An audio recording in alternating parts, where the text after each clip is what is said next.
Bismillahirrahmanirrahim. Assalamualaikum warahmatullahi wabarakatuh. Selamat sore Bapak Ibu guru hebat dimanapun berada. Pada video kali ini saya akan mencoba memberikan informasi seputaran tentang piloting PPG bagi guru tertentu. Mudah-mudahan informasi singkat saya pada kali ini bisa bermanfaat untuk kita semua. Amin amin ya rabbal alamin. Oke Bapak Ibu, langsung saja.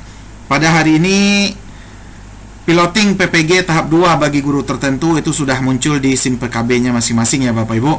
Silakan Bapak Ibu cek. Kemudian silakan dikonfirmasi kesediaannya. Kemudian setelah Bapak Ibu mengkonfirmasi, apa langkah yang selanjutnya yang harus Bapak Ibu lakukan?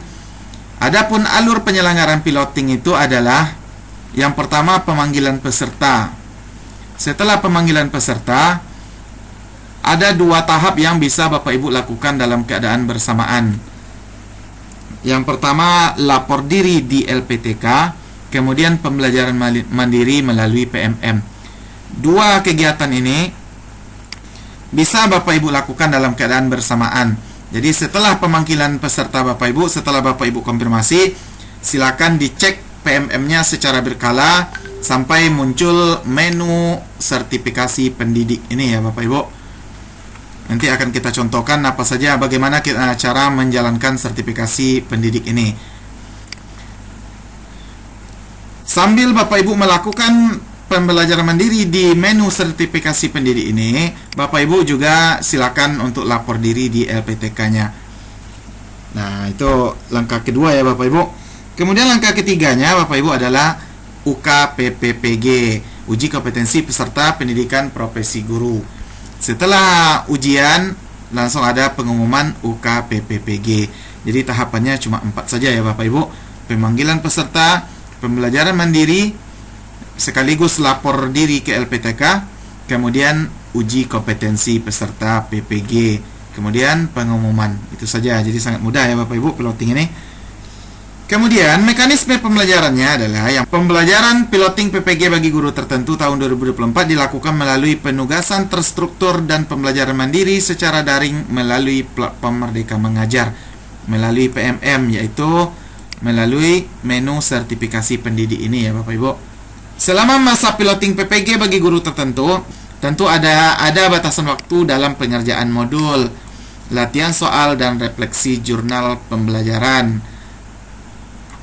Peserta piloting bagi guru tertentu diharapkan dapat mengikuti program pembelajaran mandiri yang didesain untuk dapat diselesaikan dalam 6 minggu. Jadi pembelajaran mandiri Bapak Ibu itu silakan diusahakan selesai dalam 6 minggu. Semakin cepat Bapak Ibu selesai pembelajaran, maka semakin cepat pula Bapak Ibu bisa untuk mendaftar uji kompetensi PPG. Nanti akan kita contohkan ya Bapak Ibu. Namun Bapak Ibu jangan terlalu khawatir dengan kata-kata 6 minggu ini ya Bapak Ibu. Jika Bapak Ibu guru tidak dapat menyelesaikan piloting PPG bagi guru tertentu karena berbagai kendala, maka Bapak Ibu dapat melanjutkan dan menyelesaikan pembelajaran melalui PMM serta mendaftar untuk mengikuti ujian kompetensi PPG pada periode berikutnya. Adapun caranya, Bapak Ibu silakan masuk ke PMM-nya masing-masing. Setelah masuk di PMM-nya masing-masing, silakan Bapak Ibu cek menu sertifikasi pendidik ini. Jika sudah muncul, silakan Bapak Ibu buka. Silakan diklik. Pertama diklik nanti akan muncul data Bapak Ibu. Silakan Bapak Ibu setujui datanya.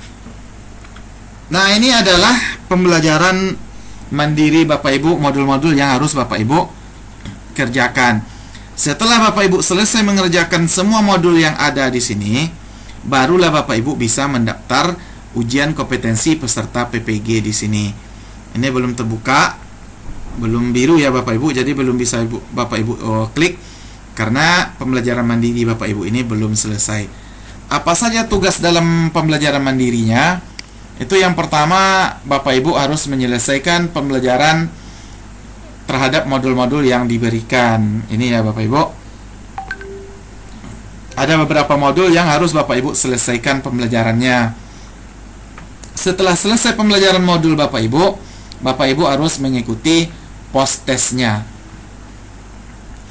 Post-test ini bisa Bapak Ibu lakukan berulang-ulang kali, namun nilai yang diambil adalah nilai tes pertama Bapak Ibu. Ini ya Bapak Ibu, hasil post-test pertama akan dipakai sebagai acuan pemahaman Anda.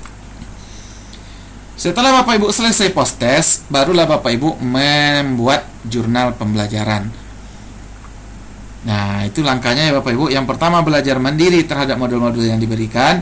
Setelah belajar mandiri, silakan Bapak Ibu isi post-testnya, silakan Bapak Ibu kerjakan post-testnya. Setelah selesai Bapak Ibu mengerjakan post-testnya, silakan dibuat jurnal pembelajarannya. Untuk jurnal ini, silakan Bapak Ibu baca dengan teliti jurnal ini apa yang diminta. Kemudian, untuk jurnal ini juga ada ketentuannya ya Bapak Ibu. Nah, ketentuannya yang harus diperhatikan di saat Bapak Ibu membuat jurnal. Yang pertama, untuk menghindari kegagalan validasi dalam mengerjakan jurnal pembelajaran, sangat disarankan untuk dibuat dengan menggunakan Microsoft Word. Ingat ya Bapak Ibu, mengerjakan jurnal itu silakan Bapak Ibu buat menggunakan Microsoft Word atau Google Doc. Nah, jadi yang direkomendasikan yang dua ini Bapak Ibu. Tidak perlu Bapak Ibu mengejar indah tampilannya aplikasi-aplikasi lainnya.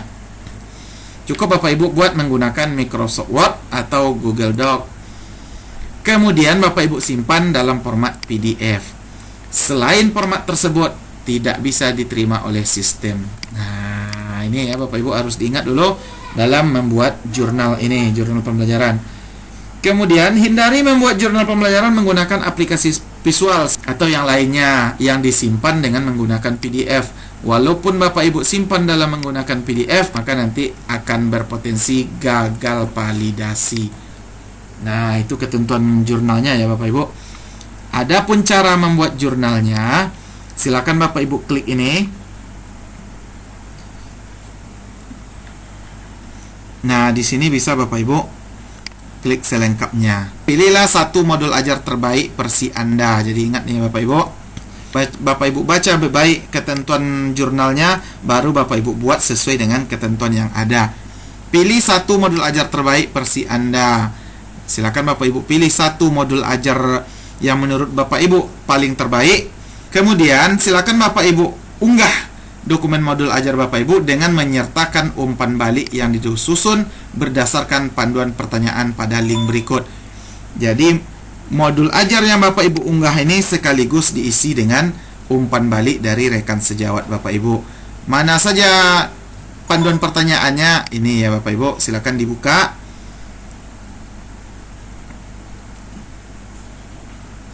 Nah, ini adalah panduan pertanyaan untuk umpan balik modul Bapak Ibu. Bisa Bapak Ibu buat dalam bentuk kertas, bisa Bapak Ibu buat dalam bentuk Google Form dan lain sebagainya. Masalah teknik pelaksanaannya bisa Bapak Ibu sesuaikan mana yang enak. Cuman yang penting Bapak Ibu mengikuti panduan-panduan yang ada. Kemudian semua dokumen tersebut digabungkan dalam bentuk satu file. Format PDF maksimal 10 MB.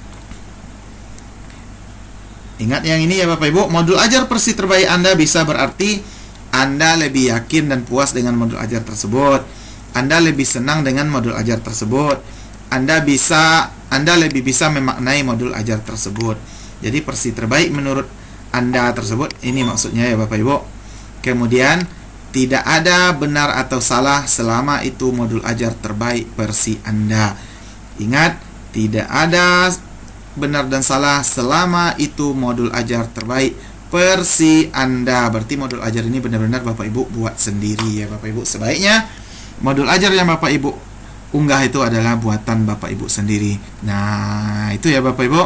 Jadi yang Bapak Ibu upload dokumen modul ajar menyertakan umpan balik yang disusun sesuai dengan panduan yang ada. Setelah itu silakan Bapak Ibu upload di sini, mulai lengkapi lembar jurnal, unggah dokumen jurnal pembelajaran, isi deskripsi, isi refleksi. Nih ya Bapak Ibu, yang akan Bapak Ibu upload itu adalah jurnal pembelajaran yang sudah dilakukan, dokumen jurnal pembelajaran sudah dalam bentuk PDF, laporan umpan balik sudah di dalam jurnal pembelajaran. Nah, oke ya Bapak Ibu. Setelah ini lengkap semuanya, silakan Bapak Ibu klik ya, lanjut. Kemudian kumpulkan jurnal Bapak Ibu. Oke Bapak Ibu, begitu juga untuk modul yang lainnya. Untuk modul yang kedua ini sama ya Bapak Ibu. Tinggal Bapak Ibu baca apa permintaan dari jurnalnya. Setelah selesai semuanya Bapak Ibu kumpulkan, barulah nanti tombol daftar UKPPPG-nya ini akan hidup atau bisa diklik. Setelah hidup tombol ini, silakan Bapak Ibu klik untuk daftar UKPPG. Namun sebelum Bapak Ibu klik daftar UKPPG, pastikan Bapak Ibu sudah lapor diri ke LPTK-nya masing-masing. Nah, ya Bapak Ibu, jangan lupa di saat pembelajaran mandiri ini Bapak Ibu juga melakukan lapor diri kepada LPTK-nya masing-masing melalui SIM PKB-nya. Oke Bapak Ibu, itu saja informasi singkat kita pada hari ini. Mudah-mudahan bermanfaat untuk kita semua. Lebih dan kurang mohon maaf. Wabillahi taufiq wal hidayah. Wassalamualaikum warahmatullahi wabarakatuh.